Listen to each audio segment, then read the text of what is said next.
1894 সালের জুন মাসের কথা। তৎকালীন ভ্যাটিকান সিটির পোপ লিও দা 13 বা ত্রয়োদশ লিও একটা বেনামি চিঠি পান।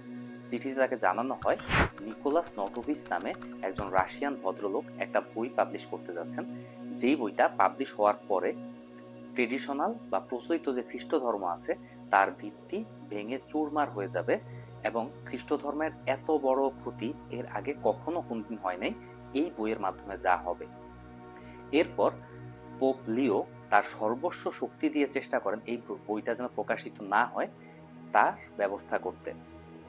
কিন্তু ততদিনে খ্রিস্টান ধর্ম ইউরোপে থাকলেও ভ্যাটিকান চার্চের প্রভাব খুব দুর্বল হয়ে গেছে। মুক্ত চিন্তার বিকাশ ঘটছে ব্যাপক হারে এবং চার্চের প্রভাবে কোনো বই নিষিদ্ধ হওয়া তখন অকল্পনীয় একটা ব্যাপার হয়ে দাঁড়াইছে। তাই শত চেষ্টার পরেও পোপ লিও আসলে কোনোভাবে বইটার প্রকাশ আটকাইতে পারে নাই। 1894 সালের শেষ দিকে এই বইটা রাশিয়াতে প্রাসান ভাষায় প্রকাশিত হয়, তারপর ফ্রেঞ্চ এবং ইংরেজিতে সেটার অনুবাদ হয়। প্রশ্ন হচ্ছে, কি ছিল বইতে? কেন পোপ তার সর্বস্ব নিয়ে মাঠে নামলেন এই বইটার প্রকাশনা ঠেকাতে? আসলে এই বইটার নাম ছিল the unknown years of Jesus Christ. আর এই বইতে দাবি করা হয় যে যিশু খ্রিস্ট বা ঈসা আলাইহিসসালাম আসলে একজন বুদ্ধিস্ট সন্ন্যাসী বা বুদ্ধিস্ট মঙ্ক ছিলেন, যিনি তার জীবনের অনেক বড় একটা অংশ প্রায় 15 বছর ভারতবর্ষে কাটিয়েছেন বুদ্ধ ধর্মে দীক্ষা নিতে। খুব ইন্টারেস্টিং, তাই না? আসসালামু আলাইকুম সবাইকে, সজল আছি আপনাদের সঙ্গে। আর আজকে আমি আপনাদের সঙ্গে কথা বলবো একটা অসাধারণ খুবই ইন্টারেস্টিং বই নিয়ে। বইটার নাম the unknown years of Jesus Christ. বইটা লিখেছেন নিকোলাস নটোভিচ। চলেন শুরু করা যাক। যিশুর জীবন অর্থাৎ জীবনের সূত্রপাত যেখানে হয় তার জন্মের সময়ের ঘটনা বাইবেলে একদম বিস্তারিত আছে। শুধু তাই না, বাইবেল যদি আপনি পড়েন অর্থাৎ স্পেশালি গসপেলগুলি যেখানে যিশুর জীবন নিয়ে বিস্তারিত আছে সেগুলি যদি আপনি পড়েন তাহলে দেখবেন যে জন্ম থেকে শুরু করে যিশুর 12 বছর বয়স পর্যন্ত খুব ডিটেইলসে তার জীবনী উল্লেখ করা আছে। 12 বছর বয়সে উনি জেরুজালেমে ওনার পরিবার নিয়ে একটা রিলিজিয়াস ভ্রমণে যান, আমরা যেমন হজ করতে যাই অনেকটা সেই রকম। তারপর সেখান থেকে তিনি তার বাবা মার সঙ্গে বাড়ি ফিরে যান। এই ঘটনার পর যে আর কিন্তু যিশুর জীবনের আর কিছু পাওয়া যায় না। তারপর আবার চলে যায় ওনার 30 বছর বয়সে, অর্থাৎ উনি যখন জন দা ব্যাপটিস্ট বা ইয়াহিয়া আলাইহিস সালামের কাছে ব্যাপটিজম নেয়ার মাধ্যমে ওনার খ্রিস্ট ধর্ম প্রচার প্রসার শুরু করেন, সেই জায়গা থেকে আবার শুরু হয়। প্রশ্ন হচ্ছে, এই 12 থেকে 30 বছর, এই 18 বছর আসলে যিশু কি করেছিলেন? যিশুর এই জীবনের অংশটা নিয়ে তর্ক বিতর্ক, আলোচনা সমালোচনা, একাডেমিয়া এবং খ্রিস্ট ধর্মের যে বিশ্বাসী লোক সবার মধ্যে এটা কম বেশি ছিল। প্রশ্ন কিন্তু সমস্যা হচ্ছে এটার একদম সলিড অ্যান্সার কোথাও পাওয়া যাচ্ছিল না। এই জায়গাটাতেই নিকোলাস নটোভিচ একটা অবিশ্বাস্য কাণ্ড করেন এবং তিনি খুঁজে বের করার চেষ্টা করেন 18 বছর আসলে যিশু কোথায় থেকে থাকতে পারেন, আসলে কি হয়েছিল, নিকোলাস নটোভিচ কিভাবে এমন কিছু সন্ধান পেলেন। এইটা চলে একটু বিস্তারিত জেনে নিন। নিকোলাস নটোভিচ একজন রাশিয়ান ব্যক্তি, যিনি শখের বসে বিভিন্ন দেশ ভ্রমণ করতেন, স্পেশালি পাহাড় পর্বত যে সমস্ত এলাকায় আছে ওই সমস্ত এলাকা উনি ভ্রমণ করতেন।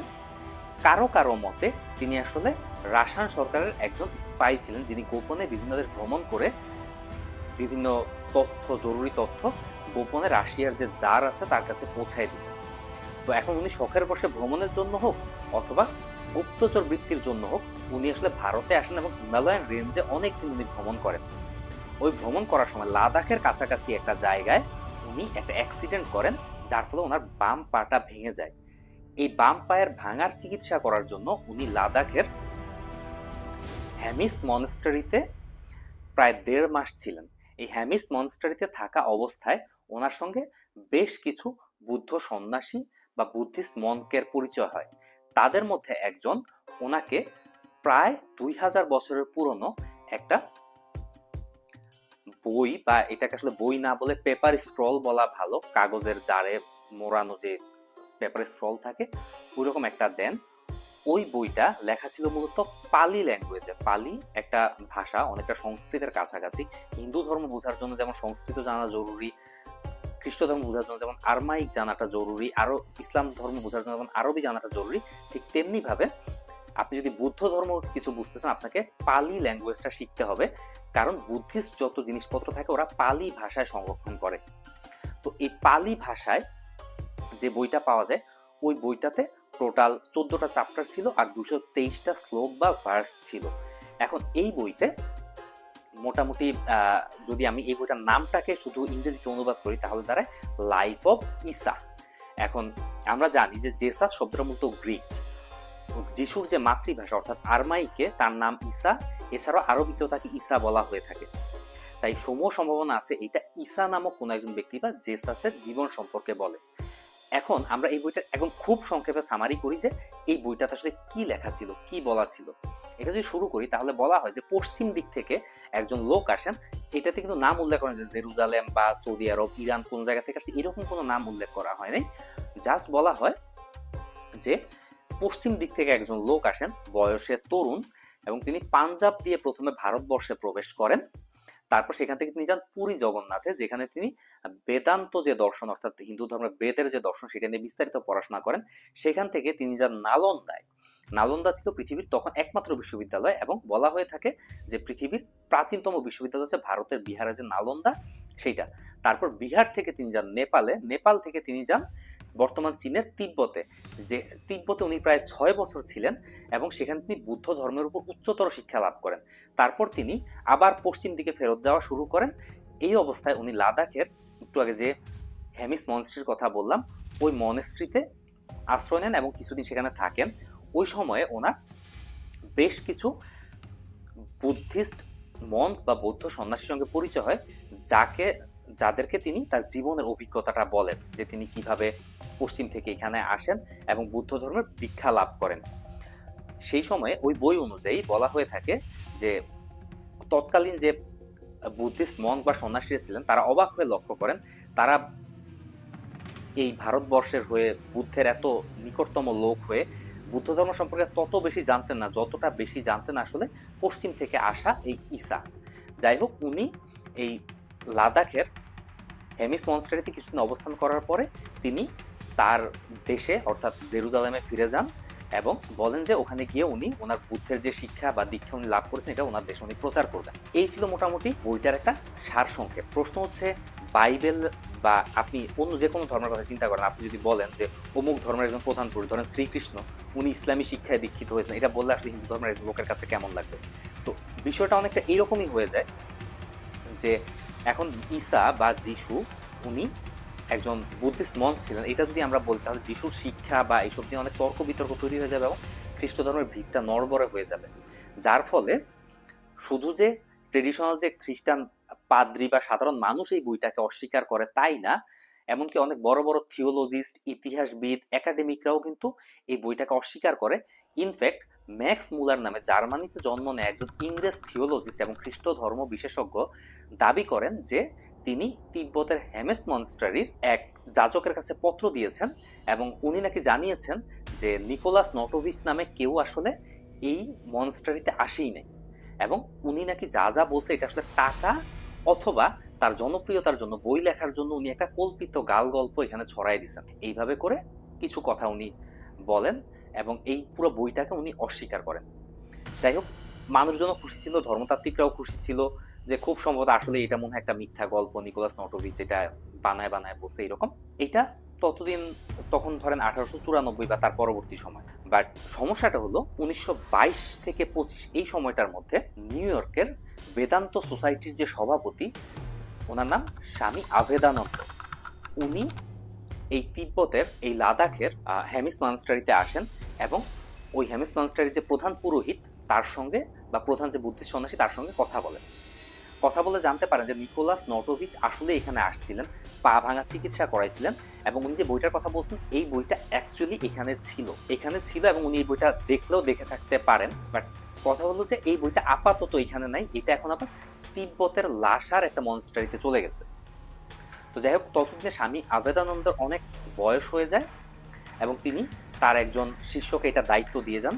ওই শিষ্যের নাম হচ্ছে যোগানন্দ, স্বামী যোগানন্দ। তো এই যোগানন্দ বিভিন্ন কারণে আসলে সময় করতে পারছিলেন না ওই লাসাতে যাওয়ার। কিন্তু এর মধ্যে আবার রাশিয়ার অন্য একজন ভদ্রলোক, ওনার নাম হচ্ছে নিকোলাস রোয়েরিচ নামে এক রাশিয়ান ভদ্রলোক। উনি আবার একজন ফটোগ্রাফার ছিলেন এবং বিভিন্ন বিষয় নিয়ে লেখালেখিও করতেন। উনি যেটা করেন, উনি এই লাদাখের হ্যামিস মনস্টারিতে আসেন এবং তিনি লাদাখে আসার পরে মানুষজন শুধু যে মনস্টারিতে কথা বলেন তা না, লাদাখের চারপাশে মানুষজনের সঙ্গে কথা বলেন যারা আসলে খুব অশিক্ষিত বা এই যে নিকোলাস নটোভিচের বই সম্পর্কে তারা কিন্তু কিছু জানতো না। লাদাখের হেমেস মনস্টারিতে কি বই পাওয়া গেছে এটা তারা জানতো না, কিন্তু স্টিল তারা প্রাচীনকাল থেকে জানে যে পশ্চিম থেকে একজন সন্ন্যাসী আসছিলেন, যিনি একজন জেরুজালেম বা ওই সমস্ত জায়গার লোক হওয়া সত্ত্বেও বুদ্ধ ধর্মের দীক্ষা লাভ করছিলেন এবং এখানে উনি ধর্ম প্রচার করছিলেন, ওনার শিক্ষা দীক্ষা প্রচার করছিলেন। উনি খুব উদার মনের, খুব ন্যায়পরায়ণ একজন লোক ছিলেন। এইরকম কিছু মিথ ওখানে অলরেডি চলমান। তার মানে এখানে সাধারণ মানুষও জানে, আবার এই বইয়ের কথাও জানা যাচ্ছে। এই সবকিছু মিলে উনি আবার দাবি করতে থাকেন যে না, নিকোলাস নটোভিচ আসলে মিথ্যা কিছু বলেন নাই, উনি আসলেই এই যিশু বা ঈসা নামে কেউ একজন এখানে আসছিলেন। তারপরে যে স্বামী আবেদানন্দ যাকে দায়িত্ব দিছিলেন, তার শিষ্য যোগানন্দ, স্বামী যোগানন্দকে উনি আবার সময় করে এক সময় তিব্বতের লাসার কাছাকাছি যে মালবার মনেস্ট্রির কথা বলা হয়, ওই মালবার মনেস্ট্রিতে যান এই বইটা খুঁজতে, এবং সেখানে গিয়ে তিনি দেখতে পান যে পালি ভাষায় আসলেই এই লাইফ অফ ঈসা নামে যে বইটা, এই বইটা আসলেই আছে এবং ঈসা নামে একজনের কথা এখানে বলা হয়েছে। সমস্যাটা হচ্ছে এই বইটা কি আসলে সে 2000 বছর আগে লেখা হয়েছে নাকি এটা পরবর্তীতে কেউ ফেব্রিকেট করার জন্য লিখছে, এইটা আসলে নিশ্চিত হওয়া যাচ্ছে না। এখন আমাকে যদি জিজ্ঞেস করেন যে যিশু কি আসলেই ভারতবর্ষে আসছিল কিনা, বুদ্ধ ধর্ম বা বুদ্ধিস্ট মঙ্ক হয়েছিল কিনা, তাহলে আমার ব্যক্তিগত মতামত হচ্ছে এটা সত্যতা থাকতে পারে। কারণ হচ্ছে আপনি দেখবেন বনি ইসরায়েলের, যিশু তো একজন বনি ইসরায়েলি ছিলেন, বনি ইসরায়েল বা এখানকার ধারাবাহিকভাবে যে প্রফেটরা বা নবীরা আসছেন তাদের কিন্তু কিছু জিনিস ছিল, যেমন তারা যুদ্ধ করতেন, তারা ব্যবসা বাণিজ্য করতেন এবং তাদের কিন্তু পরিবার ছিল। ইভেন বেশিরভাগ নবীর আসলে একাধিক স্ত্রী ছিল। এখানে একমাত্র ব্যতিক্রম হচ্ছে ঈসা বা জেসাস, ঈসা আলাইহিস সালাম বা যিশু নামে যাকে আমরা মানে খ্রিস্টানরা ইহুদিরা চিনে। এই যিশু বা ঈসা আলাইহিস সালাম কিন্তু জীবনে বিয়ে করেন নাই, উনি কোনো ব্যবসা বাণিজ্য বা ট্রেডিশনালি বনি ইসরায়েল অন্যান্য নবীদের মতন ছিলেন না। উনি সবসময় ত্যাগের কথা বলতেন, ক্ষমার কথা বলতেন, অনেকটা বুদ্ধিস্টদের মতন। যার কারণে আমার কাছে মনে হয় যে এই ঘটনা সত্যতা থাকলেও থাকতে পারে, তবে কি হয়েছে এটা নিশ্চয়ই আল্লাহ তাআলাই সবচেয়ে ভালো জানেন। আমি এটাতে কোনো কমেন্ট করতে চাচ্ছি না, বাট টপিকটা আমার কাছে খুব ইন্টারেস্টিং লাগছে, যার কারণে আমি আপনাদের সঙ্গে বিষয়টা শেয়ার করলাম। আশা করতেছি ভিডিওটা আপনাদের ভালো লাগছে। ভালো লাগলে অবশ্যই চ্যানেলটা সাবস্ক্রাইব করবেন, কারণ আমার যে ডেটা, ওই ডেটা বলে যে আমার ভিউয়ারদের মধ্যে মাত্র 2% আমার এই চ্যানেল সাবস্ক্রাইব করে, বাকিরা করে। আমি জানি না আপনারা কেন করেন না। তো আশা করবো যে আজকের ভিডিওর পর আপনারা আমার চ্যানেলটা বেশি বেশি সাবস্ক্রাইব করবেন। তো ভালো থাকবেন সবাই। পরের ভিডিওতে আরো নতুন কোনো টপিক নিয়ে দেখা হবে, কথা হবে আপনাদের সঙ্গে। ততদিন পর্যন্ত আল্লাহ হাফেজ।